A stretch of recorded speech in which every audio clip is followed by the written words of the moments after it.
Hello नमस्कार बच्चों, स्वागत है आपका फ्री ऑनलाइन एकेडमी पे। अब हम कक्षा 10वीं का NCERT विज्ञान का अध्याय 9 स्टार्ट करने वाले हैं, जिसमें हम देखेंगे आनुवंशिकता एवं जैव विकास। इस चैप्टर में हमें बेसिकली जीन DNA के बारे में पढ़ना है। DNA क्या होते हैं, जीन क्या होते हैं और आखिर आनुवंशिकता है क्या। तो मैं आपको यहाँ पे शॉर्ट में बता दूँ कि आनुवंशिकता वह प्रक्रिया है जिस प्रक्रिया के दौरान एक पीढ़ी से दूसरे पीढ़ी में जो गुण पहली पीढ़ी में होती है दूसरी पीढ़ी में ट्रांसफ़र होती है, उन्हें हम लोग आनुवंशिकता कह सकते हैं। एग्जाम्पल के तौर पर मैं आपको बता दूं, जैसे हमारे दादाजी का DNA की संरचना अगर मान लीजिए Y की है, तो पिताजी की भी DNA की संरचना Y होगी, और जो हम हैं हमारे अंदर भी DNA की संरचना Y होगी। तो इसी के ऊपर हम पूरा बात करेंगे। इस चैप्टर में हम आनुवंशिकता को समझेंगे, DNA को समझेंगे और DNA के मॉडल के बारे में समझेंगे।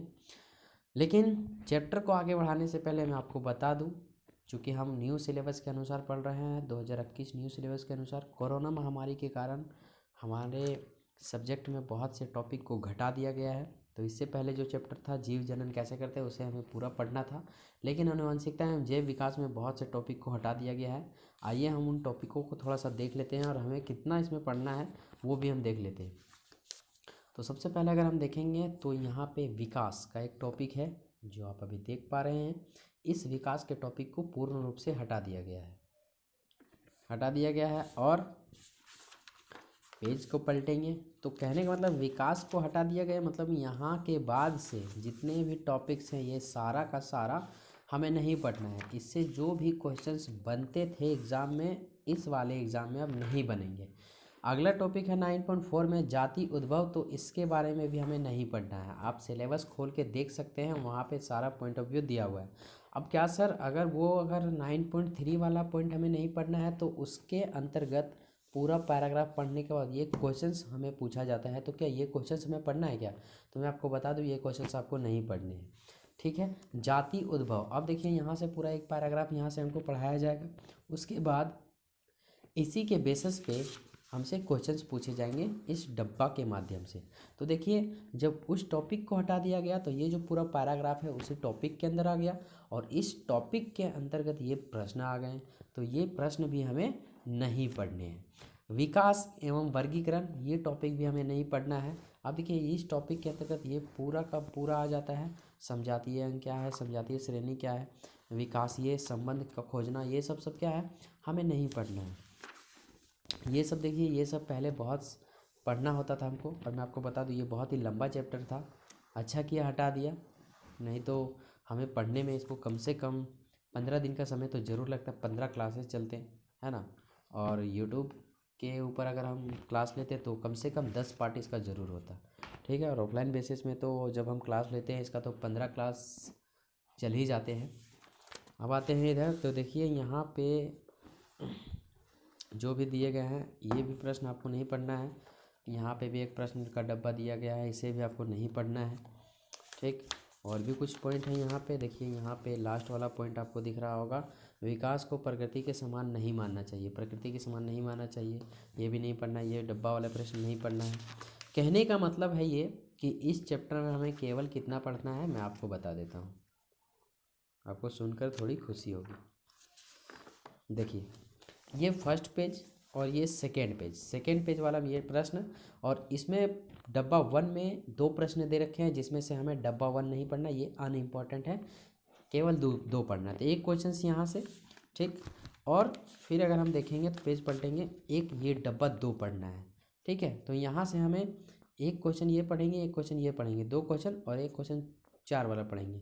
डब्बा जो 3 है वो अनइम्पोर्टेंट है, तो 3 प्रश्न उधर और 1 प्रश्न इधर, 4 प्रश्न हमें पढ़ने हैं, बस 4 प्रश्न, और 5-6 प्रश्न मैं खुद से लिखवाऊंगा, बुक से लिखवाऊंगा, जो आपको एग्ज़ाम में मदद करेगी। तो यहाँ से आनुवंशिकता एवं जैव विकास से हम मिला जुला के जो लॉन्ग क्वेश्चंस होंगे, बड़े नंबर वाले क्वेश्चंस होंगे, उससे हम 11 से 12 क्वेश्चंस करेंगे और आनुवंशिकता एवं जैव विकास का चैप्टर आपका ख़त्म हो जाएगा। तो बहुत ही जल्द इसको हम ख़त्म कर पाएंगे। उसके बाद हम फिजिक्स पढ़ेंगे, और फिजिक्स जो है सो एक अहम अध्याय है, और उसको हम समझेंगे अच्छी तरीके से। फिलहाल के लिए हम आनुवंशिकता एवं जैव विकास को पढ़ते हैं। आपके पास अगर समय है तो थोड़ा सा आप यहाँ पे इस बुक को रीडिंग मार लें। आनुवंशिकता चैप्टर में एक वैज्ञानिक का नाम आता है जिसका नाम है मेंडल।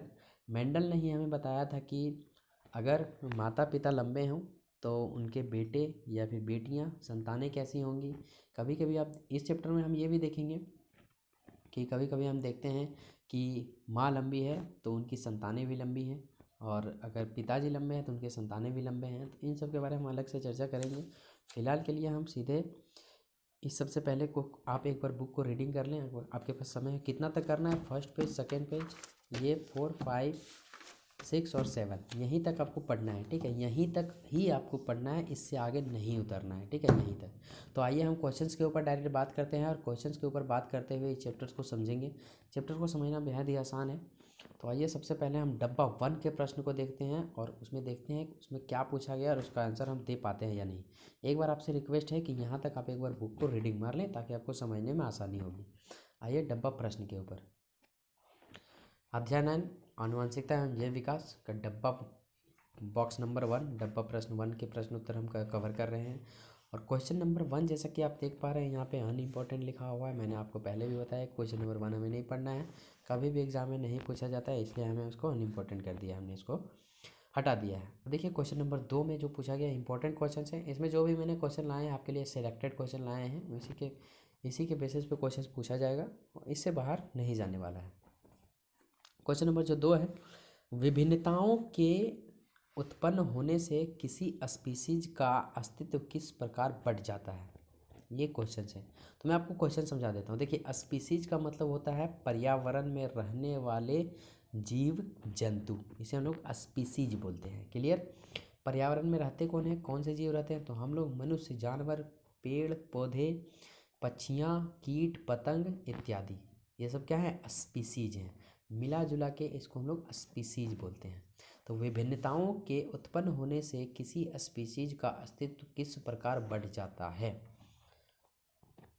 तो यहाँ पे आइए थोड़ा और क्वेश्चंस को समझते हैं। विभिन्नताओं के उत्पन्न होने से मतलब विभिन्नता का मतलब अलग अलग की प्रक्रिया उत्पन्न होने से किसी स्पीसीज का अस्तित्व किस प्रकार बढ़ जाता है। कहने का तात्पर्य ये है कि सबसे पहले मैं आपको समझा दूँ बुक का थोड़ा सा लेक्चर, कि जब भी आप बुक को पढ़ेंगे तो आपको ये देखने को मिलेगा कि हम जैसे जीव अलग अलग प्रकार के होते हैं। जैसे हमारे माता और पिता का चेहरा अलग है और हमारा चेहरा भी अलग है। हाँ, हालांकि डीएनए और आनुवंशिकता के कारण गुण बहुत हद तक मैच करते हैं, लेकिन चेहरा मैच नहीं करता है। यही आप अलैंगिक जनन में देखेंगे, अगर एक कोशिका टूटकर 2 नई कोशिकाओं में विभाजित होती है तो आपको कुछ अवधि के दौरान जब कोशिकाएं परिपक्व हो जाएंगी तो मादा और नर, या फिर आप यूँ कह सकते हैं कि जिससे टूटकर अलग हुआ है उसमें ये पहचानना मुश्किल हो जाएगा कि इसमें संतान कौन है और इसमें पेरेंट्स कौन है। ठीक। तो लेकिन यहाँ पे हम लोगों में ऐसा पहचानना बहुत ही आसान है, हम देख के ही बता सकते हैं कि ये संतान है और ये पेरेंट्स हैं। ठीक है, तो यहाँ पे यही बोला गया कि अलग है तो स्पीसीज का अस्तित्व किस प्रकार बढ़ जाता है। बिल्कुल बढ़ेगा, लेकिन उसमें क्या है, आलैंगिक जनन प्रक्रिया में बहुत से आलैंगिक प्रक्रिया के दौरान बहुत से जीव आगे संतति का बढ़ावा नहीं कर पाते हैं, इसलिए वहाँ पे उसकी संतति या फिर प्रजाति का खत्म होना लगा रहता है, या फिर उसकी प्रजाति का समाप्त हो जाना हो सकता है। ठीक है, अब हम आइए इसके आंसर को समझते हैं। आंसर है, विभिन्नताओं के उत्पन्न होने से किसी स्पीसीज के जीवित रहने की संभावना बढ़ जाती है, क्योंकि विभिन्नता के कारण स्पीसीज अपने आप को पर्यावरण के अनुसार अनुकूलित कर सकता है। अतः बदलते हुए, यहाँ पे एक कट कर दिए हैं, पर्यावरण से संतुलन स्थापित करने के लिए विभिन्नता आवश्यक है। क्लियर। आप इसे आराम से पढ़िएगा तो आराम से समझ में आ जाएगा कहना क्या चाहता है। अब देखिए अदर इम्पोर्टेंट क्वेश्चंस जो कि बुक से मैंने लिए हैं और आपके एग्ज़ाम के लिए बहुत ही ज़्यादा इम्पोर्टेंट है। हमें इसमें डब्बा 1 और डब्बा 2 ही तो पढ़ना है, और बाकी जो बुक से क्वेश्चंस आते हैं वो तो आएंगे ही। ठीक है, तो आइए अदर इम्पोर्टेंट क्वेश्चन देख लेते हैं। ये क्वेश्चंस आपके लिए उतना ही इम्पोर्टेंट है जितना कि डब्बा वाले प्रश्न 2 और डब्बा 2 वाले 1 और 3 और 4। आइए क्वेश्चन नंबर जो 2 है वो है, आनुवांशिकी का मानव कल्याण से क्या संबंध है। बहुत ही ज़्यादा इंपॉर्टेंट क्वेश्चन है। तो मानव में अधिकतर गुणसूत्र माता और पिता के गुणसूत्रों के प्रतिरूप होते हैं। यहाँ पे क्वेश्चन पहले समझ लो, आनुवांशिकी का मानव कल्याण से क्या संबंध। देखिए, आनुवांशिकी अगर ना हो तो मानव का इस धरती पे संतुलन बनाए रखना या इस धरती में जीवित रहना असंभव हो जाता। ठीक है, इसीलिए आनुवांशिक का मानव कल्याण से क्या संबंध है, यह बहुत ही सोचने वाली बात है और रोचक बात है। मानव में अधिकतर गुणसूत्र माता और पिता के गुणसूत्र के प्रतिरूप होते हैं। गुणसूत्रों के कोशिका केंद्रक में डीएनए पाए जाते हैं जो मानव में गुणों का वाहक होता है, इसलिए आनुवांशिकी मानव के लिए कल्याण है। ठीक, क्वेश्चन नंबर 2 है, एकल जीव द्वारा जीवन काल में उपार्जित लक्षण सामान्यतः अगली पीढ़ी में वंशानुगत नहीं होते, क्यों। अब देखिए, जो आलैंगिक जनन होती है उसमें वंशानुगत कहने का मतलब दादाजी को जो डीएनए है उसके अगले पीढ़ी यानी कि उसके हमारे पिताजी में नहीं आएगी और पिताजी से फिर हमें नहीं आएगी। ये होती है किसमें, अलैंगिक जनन में। लेकिन लैंगिक जनन में क्या होता है, जो दादाजी का आदत है क्या पता वही आदत हमारे अंदर आ जाए। तो लेकिन ये जो है सो एकल जीव द्वारा, मतलब जो एकल जीव द्वारा जीवन काल में उपार्जित लक्षण सामान्यतः अगली पीढ़ी में वंशानुगत नहीं होते हैं, क्यों। देखिए, कहने का मतलब आलैंगिक जनन होता है तो वहाँ पे डीएनए आरएनए नहीं पाए जाते हैं, लेकिन लैंगिक जनन में पाए जाते हैं। तो देखिए, जब वंशानुगत कहने का मतलब यह है जीन ही नहीं है तो उसमें लक्षण कहाँ से प्रभावी होंगे। तो यहाँ पे देखिए इसका आंसर जो है, चूँकि उपार्जित लक्षण का प्रभाव कायिक ऊतकों पर पड़ता है परंतु डीएनए कोशिका पर नहीं, अतः ये लक्षण वंशानुगत नहीं होते हैं। बहुत ही आसान क्वेश्चन है और बहुत ही शॉर्ट में था, आप इसे आसानी से याद कर सकते हैं।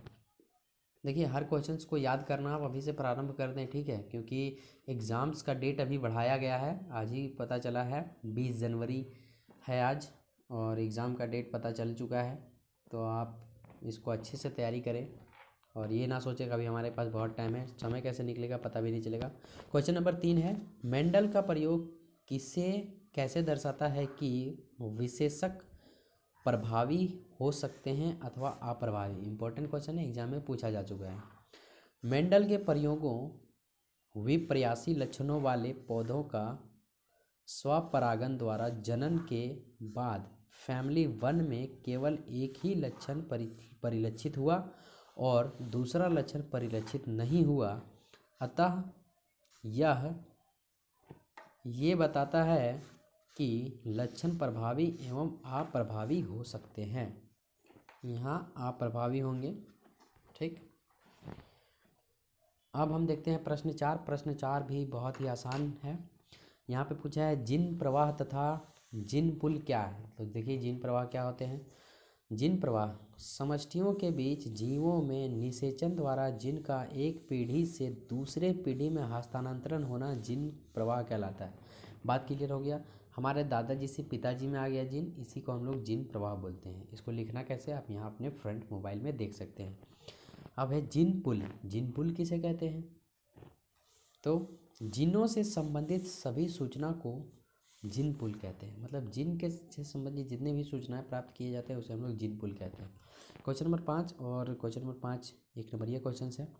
एक पादप हार्मोन का नाम बताएं जो वृद्धि को बढ़ाता है। तो जिब्रेलिन जो हार्मोन है ये पादप हार्मोन है और पौधों को बढ़ाने में मदद करती है। कौन, जिब्रेलिन हार्मोन।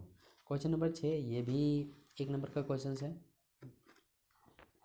मानव में मादा में निषेचन क्रिया कहाँ होती है। तो अंडवाहिनी में होती है निषेचन की क्रिया, फैलोपियन ट्यूब में।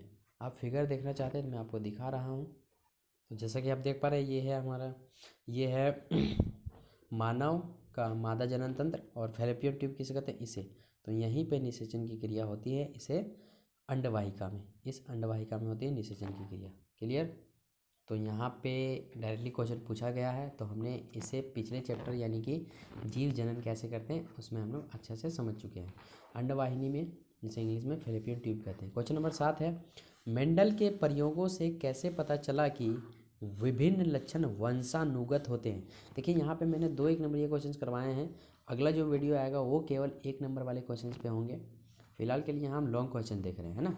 मेंडल के प्रयोगों से कैसे पता चला कि विभिन्न लक्षण वंशानुगत होते हैं। कहने का मतलब ये, मेंडल ने एक प्रयोग किया और उसने बताया कि अगर हमारे दादाजी का जो आदत है, जो हॉबी है, वो कहीं ना कहीं अधिकांशता हमारे पिताजी में भी होगा और हमारे पिताजी के बाद हमारे अंदर भी वही आदत आएगी, है ना। बहुत रेयर केसों में देखा जाता है कि जो भी आनुवांशिक गुण हमारे पिताजी में है और उसके अपोजिट उसके बेटे में होता है, बहुत ही रेयर केसों में। अधिकांशतः यही देखा जाता है, पिताजी जैसे हैं वही गुण उसके बेटों में भी दिखा जाता है। तो यही हमसे पूछा गया, मेंडल के प्रयोगों से कैसे पता चला आखिर ये बात कि विभिन्न लक्षण वंशानुगत होते हैं। ठीक है, आइए, बहुत इंपॉर्टेंट क्वेश्चन है और इसे हम पढ़ते हैं। तो मेंडल ने 2 विकल्पी जोड़ों, गोल बीज वाले लंबे पौधे तथा झुर्रीदार बीजों वाले बौने पौधे का संकरण कराया। संकरण मीन्स आपस में उसको मिलाया। तो पीढ़ी 1, पीढ़ी F1, इसको हम लोग फैमिली 1 बोलेंगे, में सभी पौधे लंबे एवं गोल बीज वाले थे और पीढ़ी F2 के संतति झुर्रीदार, पीढ़ी F2 के संतति झुर्रीदार लंबे गोल व बोने संयोजन प्रदर्शित करते थे। तो यहाँ से एक बात हमको समझ में ये आता है कि मेंडल ने यह प्रयोग किया था मटर के पौधे के ऊपर। डायरेक्टली क्वेश्चन पूछ लिया जाता है कि मेंडल ने किस पौधे के ऊपर वंशानुगत प्रभाव का उपयोग किया था, या फिर क्वेश्चंस और भी घुमा के पूछ सकते हैं, लेकिन आपको वंशानुगत के बारे में बोलेगा, पौधे या पादप जरूर बोलेगा, तो आप समझ जाना मटर के पौधे पे।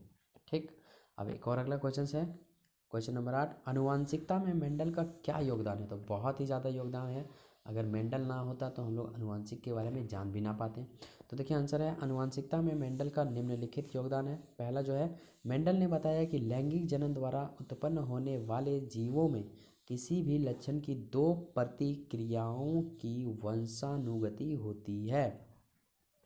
एक तो ये, और दूसरा जो बताया वो है, इन्होंने लंबे एवं बौने पौधों का संकरण कराया, जिसमें पता चला कि फैमिली 1 के पौधे लंबे थे तथा फैमिली 2 के लंबे एवं 1/4 बौने पौधे थे। एक ये बात। तीसरी बात, इसमें मेंडल ने स्पष्ट किया कि किसी भी लक्षण के विकल्प लैंगिक जन्म द्वारा उत्पन्न होने वाले जीवों में वंशानुगति होती है। तो ये 3 योगदान दिए हैं मेंडल ने। आप इसे नोट कर लें और याद भी कर लें, क्योंकि एग्जाम की दृष्टि से बहुत ही ज़्यादा इंपॉर्टेंट है। अब एक और क्वेश्चंस यहाँ पे आते हैं इंपॉर्टेंट। देखिए फ्रेंड्स, जो भी क्वेश्चंस मैंने आपके से लिए हैं, इससे बाहर क्वेश्चंस नहीं जाएगा। इसको आप अच्छे से नोट कर लें, उसके बाद समय पर इसे याद करें और टाइम मिले तो इसे लिखें भी। ठीक है, क्योंकि लिखा हुआ चीज़ आपको ज़्यादा देर याद रहेगा और प्रैक्टिस भी हो जाएगी एग्ज़ाम में आपको लिखने की। जिन किसे कहते हैं या क्या होते हैं, जिन क्या होते हैं ये सब प्रश्न समझ सकते हैं, या जिन किसे कहते हैं। तो आइए यहाँ समझते हैं। जिन अनुवांशिक क्रिया की मूल इकाई है, तो यहाँ से क्वेश्चन बन सकते हैं, जिन अनुवांशिक क्रिया की मूल इकाई क्या है। तो जिन, इसको मैंने करवा चुका है पीछे वाले चैप्टर में। सभी जिन DNA की बनी होती है। बात क्लियर, सभी जो है सो DNA की बनी होती है। कौन? जिन। आशा करते ये चीज़ आपको समझ में आया होगा। छोटा सा आंसर है। क्वेश्चन 10, ये सब क्वेश्चंस मैंने बुक से लिए हैं। अभी मैंने डब्बा 1 आपको करवाया है और इसी वीडियो में हम डब्बा 2 करवा देंगे। इसी के साथ चैप्टर आपको आधा से ज़्यादा खत्म हो जाएगा। अगला जो वीडियो आएगा न्यूमेरिकल क्वेश्चन से आएगा, उसके बाद ये चैप्टर पूरा खत्म, क्योंकि आधा से ज़्यादा इसमें हमें नहीं पढ़ना है। जीनों की किन्हीं 3 विशेषताओं को लिखिए। तो देखिए, जीन की विशेषता लिखना है। ये अनुवांशिक पदार्थ की इकाइयाँ हैं, इनमें द्विगुण की क्षमता होती है। तो यहाँ पे डबल हेलिक्स मॉडल आप इसे बोल सकते हैं। द्विगुण की क्षमता मतलब डबल हेलिक्स मॉडल कुछ इस तरीके से रहती है इसकी संरचना, और ऐसे ऐसे। ठीक है, तो डबल हेलिक्स मॉडल वाली बोलते हैं। और जो दूसरा विशेषता है, जिन उत्परिवर्तित होकर विभिन्नताएं उत्पन्न करती है, जिससे सूचनाएं बदलती है, एक ये है। और तीसरा है, ये पुनर्योजन की इकाइयां हैं। ये तीसरी विशेषता ये है। तो बहुत ही आसान है, आप इसे आराम से कर सकते हैं। अपनी भाषा में भी आप इसे नोट करके लिख सकते हैं। वैसे मैंने कोशिश की है आधा से ज़्यादा अपनी भाषा बनाने की। अब देखिए यहाँ बहुत जल्द आ गए हैं बॉक्स नंबर 2 के ऊपर। बॉक्स नंबर 2 के ऊपर हम देखते हैं कितने प्रश्न हमें करने हैं। आपको ज़्यादा प्रश्न नहीं करने हैं इस चैप्टर से, बहुत कम ही प्रश्न करने हैं। और आपकी एग्ज़ाम की दृष्टि से मैं गारंटी देता हूँ कि यहीं से प्रश्न बनेंगे। तो सारे प्रश्न को आप अच्छे से नोट कर लें, समय समय पर याद करें और समय समय पर इसे राइट भी करें, ताकि आपका ये सबसे पहला प्रैक्टिस होगा कि आपको याद हो जाएगा। और प्रैक्टिस दूसरा कि आपकी एग्ज़ाम की दृष्टि से आप एग्ज़ाम में लिखेंगे वो भी प्रैक्टिस हो जाएगा। देखिए क्वेश्चन नंबर 1 है, बॉक्स नंबर 2 के प्रश्न को हल कर रहे हैं। तो उसमें क्वेश्चन नंबर 1 है, मेंडल के प्रयोग द्वारा कैसे पता चला कि लक्षण प्रभावी अथवा अप्रभावी होते हैं। तो यहाँ जो इसका आंसर है पीछे करवा चुके हैं पेज नंबर 2 और क्वेश्चन नंबर 3 के ऊपर पीछे हम करवा चुके हैं। आप ढूंढिए कहाँ लिखे हैं आप और उसको यहीं पे राइट कर दीजिए, या फिर आप ऐसा भी कर सकते हैं कि इसे हम पीछे कर चुके हैं। अब यहाँ पे क्वेश्चन नंबर 2 है, मेंडल के प्रयोगों से कैसे पता चला कि विभिन्न लक्षण स्वतंत्र रूप से वंशानुगत होते हैं। तो इसका भी आंसर यहाँ पे लिखा हुआ है, पीछे करवा चुके हैं पेज नंबर 2 और क्वेश्चन नंबर 2। ये भी क्वेश्चन हम पीछे करवा चुके हैं। क्वेश्चन नंबर 3 आएंगे तो क्वेश्चन नंबर 3 भी आप देख सकते हैं यहाँ पे। क्वेश्चन नंबर 3 अनइम्पोर्टेंट है, इसे हमें नहीं पढ़ना है, जो कि हमारे लिए खुशी की बात है। That is clear. अब चलते हैं कुछ और प्रश्नों के ऊपर। यह जो प्रश्न है बहुत ही ज़्यादा इंपॉर्टेंट है और मैं आपको बता दूं कि ये क्वेश्चन बहुत ही ज़्यादा मोस्ट VVI है।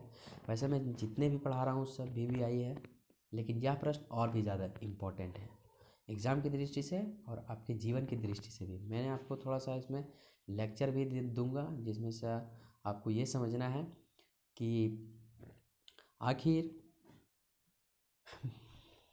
माँ के गर्भ में पल रहा शिशु स्त्री है या पुरुष है, मीन्स लड़का है या लड़की। आखिर कैसे पता चलता है कि लड़का या लड़की होती है, इसमें हम ये जानेंगे कि लड़का कब होता है और लड़की कब होती है। देखिए सबसे पहले हम क्वेश्चन समझते हैं और इसी क्वेश्चन के माध्यम से हम इस प्रोसेस को भी समझ जाएंगे।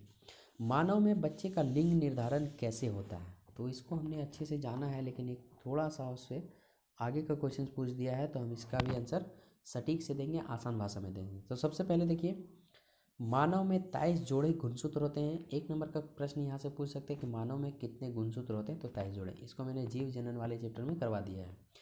अब होते हैं, इसमें से 22 जोड़े गुणसूत्र माता और पिता के गुणसूत्र के प्रतिरूप होते हैं। मानव में लिंग निर्धारण में लिंग गुणसूत्र की महत्वपूर्ण भूमिका होती है। पुरुषों में लिंग गुणसूत्र XX होता है। यहाँ पे नोट कीजिए, पुरुषों में लिंग जो है गुणसूत्र XY होता है, सॉरी XX नहीं XY होता है, जबकि स्त्रियों में XX होता है। लिंग निर्धारण क्रिया की निम्नलिखित रेखा चित्र द्वारा दिखाया जा सकता है। कहने का मतलब ये है कि पुरुषों में जो गुणसूत्र पाया जाता है उसका नाम होता है X और Y, और महिलाओं में जो गुणसूत्र पाया जाता है उसका नाम होता है XX। अब आइए हम यहाँ पे इस बात को समझते हैं कि हमें कैसे पता चलेगा कि कब लड़का या कब लड़की होती है। फिलहाल के लिए आप यहाँ एक चीज़ याद रखिए कि मानव में गुणसूत्रों की संख्या 23 जोड़े होती है, जिसमें से 22 जोड़े माता और पिता के प्रतिरूप होते हैं, ठीक। और यहाँ पे जो पुरुषों में लिंग का गुणसूत्र होता है उसे हम लोग XY बोलते हैं, और स्त्रियों में जो गुणसूत्र लिंग होता है उसे हम लोग XX बोलते हैं। अब आइए हम समझते हैं कि कब लड़का होता है और कब लड़की होती है। देखिए इसे समझना बेहद ही आसान है। यहाँ पे मैं आसान भाषा में आपको समझा रहा हूँ। अगर आप बुक को पढ़ते हैं, जहाँ मैंने अब 2-3 पेज आपको पढ़ने बोला, तो वहाँ भी आपको समझ आ सकता है, लेकिन मैंने यहाँ कोशिश की है कि आपको आसान भाषा में समझाने का। यहाँ पे आप एग्ज़ाम में अगर ये क्वेश्चन आता है तो आपको भी इसी तरह करना है। निम्नलिखित रेखा चित्र के द्वारा दिखाया जा सकता है कि बच्चों में लिंग निर्धारण मादा में या मानव में लिंग निर्धारण कैसे होता है। तो यहाँ पे देखिए, आप यहाँ पे देख सकते हैं कि ये है पुरुष और ये है महिला और ये है लड़का और ये है लड़की। आइए समझते हैं ये फिगर हमें समझाना क्या चाहता है। तो सबसे पहले पुरुष का जो गुणसूत्र होता है वो क्या होता है, X और Y गुणसूत्र होता है, ठीक। और जो महिला की गुणसूत्र होती है वो XX होती है। देखिए फ्रेंड, जो मैं आपको बताने वाला हूँ ध्यान से समझिएगा, ठीक है। अब देखिए, पुरुष के गुणसूत्र XY और महिला के XX, ठीक। अब देखिए, अगर अगर पुरुष का x, पुरुष का y, ठीक है, पुरुष का y और महिला का x मिलता है तो लड़का का जन्म होता है। क्लियर? मैं आपको आसान भाषा में बताने की कोशिश कर रहा हूँ ताकि आप इसे अच्छे से समझें। ठीक है, आधी अधूरी ज्ञान हमें कन्फ्यूजन कर सकती है। फिर से समझिए, पुरुष में एक्स वाई गुणसूत्र और महिला में एक्स एक्स गुणसूत्र। जब देखिए एक्स और वाई का मिलन होगा, एक्स और वाई, तो लड़का जन्म लेगा, और एक्स एक्स अगर मिलेगा तो लड़की जन्म लेगी। बात यहाँ पे क्लियर हुआ कि नहीं हुआ? एक्स वाई मिलेगा तो लड़का, एक्स एक्स मिलेगी तो लड़की। अब देखिए यहाँ पे क्वेश्चन बन जाता है कि मानव में बच्चों का लिंग निर्धारण किसके क्रोमोसोम पर आधारित होता है? तो वो पुरुष के क्रोमोसोम पर। पुरुष का गुणसूत्र ही डिसाइड करता है कि आने वाली संतति लड़का या लड़की होगी। एक बात यहाँ पे नोट कीजिए, देखिए महिला के गुणसूत्र में दोनों एक्स ही हैं, ठीक है, दोनों एक्स ही हैं। अब देखिए अगर ये पुरुष के गुणसूत्र से यहाँ पे इस एक्स के साथ अगर वाई आ जाए तो लड़का उत्पन्न होगा। ठीक है, क्या उत्पन्न होगा? लड़का उत्पन्न होगा। लेकिन अगर ये एक्स यहाँ से पहले से मौजूद हो और इस पुरुष वाले गुणसूत्र से यहाँ पे एक्स आ जाए तो लड़की उत्पन्न हो जाएगी। मतलब यहाँ पे समझने वाली बात यह है कि लड़का या लड़की का होना महिलाओं के ऊपर निर्भर नहीं करती है, पुरुषों के ऊपर निर्भर करती है। एक चीज़ मैं आपको समझाना चाहता हूँ, थोड़ा सा समझिए कि देखिए महिलाओं की अगर बात करें तो उसके गुणसूत्र में एक्स और एक्स पहले से मौजूद है।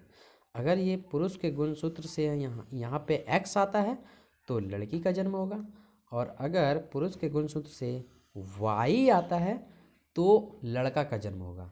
यहाँ पे महिलाओं का कोई दोष नहीं है या फिर महिलाओं का कोई भी इसमें त्रुटि नहीं है कि गर्भ में पल रहा शिशु लड़का या लड़की है। यहाँ पे निर्भर करता है पिता के क्रोमोसोम पे। ठीक है, अक्सर इस चीज़ का ज्ञान ना होने पर देखेंगे कि समाज में चारों ओर लड़ाई झगड़े का माहौल बना रहता है, और ये समाज के अंदर प्रायः हर घरों में देखा जाता है। वो घरों में देखा जाता है जिस घरों के अंदर इसके बारे में नॉलेज नहीं है। तो आशा करते हैं मानव में लिंग निर्धारण कैसे होता है, मानव में बच्चे का लिंग निर्धारण कैसे होता है, इस चीज़ को आप समझ पाए होंगे। और इस चीज़ को आप भी समझ पाए होंगे कि आने वाला संतान लड़का होगा या लड़की किस पे निर्भर करता है, तो पुरुषों के क्रोमोसोम पर निर्भर करता है, ना कि महिलाओं के क्रोमोसोम पर। महिलाओं के क्रोमोसोम एक्स एक्स ऑलरेडी है, उसको अगर हम एक्स देंगे तो एक्स तो उसके पास हैं ही, दोनों तो एक्स ही हैं, दोनों क्या हैं? एक्स ही हैं। अगर हम इसे एक्स देते हैं तो लड़की का उत्पन्न होता है, और अगर हम इसे वाई देते हैं तो लड़का का उत्पन्न होता है। तो यहाँ पे महिलाएं जो हैं सो स्वतंत्र हैं, जन्म के आधार पर इनका कोई दोष नहीं है। लेकिन अक्सर हम देखे जाते हैं समाज के अंदर महिलाओं को ही दोषी ठहराया जाता है कि अगर आम भाषा में कहें तो बहुत सारे समाज में, गांव में, घरों में देखा जाता है कि बहू को बहू के जैसा नहीं बल्कि एक तुच्छ नारी के जैसा देखा जाता है जब उनकी घर में एक से अधिक बेटियां आने लगती है तो। लेकिन यहाँ पे बेटियां आने का रीज़न बहुएं नहीं है, उनका खुद बेटा है। क्यों? क्योंकि निर्भर करता है पुरुषों के क्रोमोसोम पर कि बेटा होगा या बेटी। तो इस चीज़ को आशा करते हैं आप समझ पाए होंगे। अगर आपको समझ में आया है तो एक कमेंट कर दीजिएगा, वीडियो को लाइक कर दीजिएगा। तब तक के लिए मिलते हैं अगले वीडियो में। वीडियो यहीं समाप्त होता है। अगला जो वीडियो आएगा न्यूमेरिकल क्वेश्चन पे आएगा, और आनुवांशिकता एवं जैव विकास, दो ही वीडियो में आपका होता है ख़त्म। अगर आपको समझ में आया है तो अच्छी बात है, और ना समझ में आया है तो कोई त्रुटि है समझाने में या समझने में तो आप हमें कमेंट कर सकते हैं। तो वीडियो को यहीं रोकते हैं। अब आपको नोट्स मिलता है, आप इसे नोट्स कर लें अच्छे से। 10 से 12 प्रश्न है जो कि आपके एग्ज़ाम की दृष्टि से बहुत ही ज़्यादा इंपॉर्टेंट है। अगला जो वीडियो आएगा वो न्यूमेरिकल पे आएगा। मिलते हैं अगले वीडियो में, तब तक के लिए thank you and bye bye. अभी नोट्स मिल रहा है, आप नोट्स कर लें, जस्ट बगल में आपको नोट्स मिलेगा।